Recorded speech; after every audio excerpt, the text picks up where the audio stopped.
Well, we've got a story now out of Pensacola where the weather doesn't matter because it has to do with some fishermen that you've seen on Fox News before catching sharks, and now this.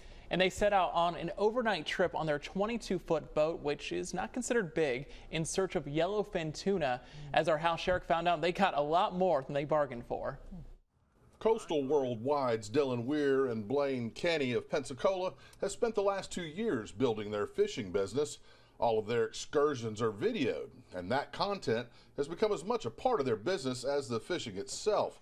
September 30th was a trip without clients, just the two of them in search of yellowfin, nearly 100 miles offshore in a small single-engine boat. It had been a disappointing trip as the first night fell, with just a few blackfin to show for their effort, but that was about to change. Before we get into more of this story, let's ask the obvious question. Are y'all a little bit nuts taking a boat like that out almost 100 miles? We've been accused of that before. Yeah, absolutely. The accusations are there, no doubt.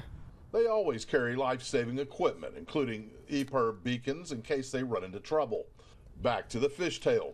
The morning of October 1st started as slow as the previous day, but a move to the Ram Powell rig would prove fateful. We really had like a few hours left, and we had nothing to show for it. So when we sunk the bait for another big tuna, we sunk it 400 feet down, small bait, small leader, small hook, and we're hoping to just save the trip with a big yellowfin tuna, and what hit next was a surprise. Oh my God, I think it's a blue marlin. It's a blue marlin! After dropping a small hardtail to 400 feet, a huge blue marlin ate the bait, and did it ever put on a show. There he is. Oh my gosh. Look at him. Look at him. Look at him.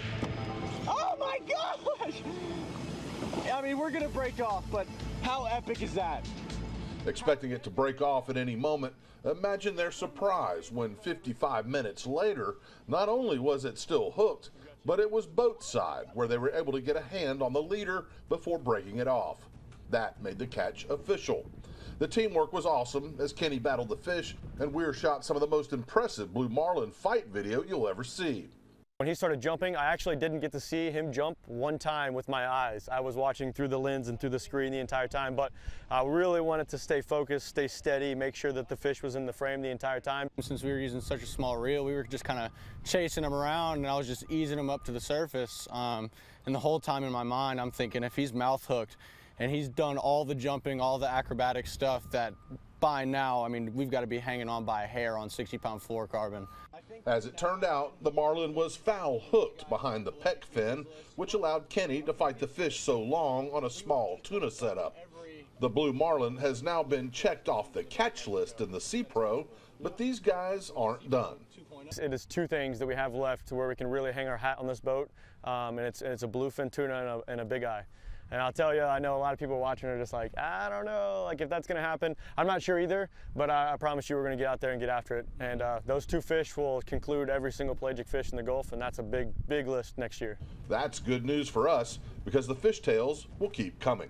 Reporting in Pensacola, Hal Sherrick, Fox 10 News.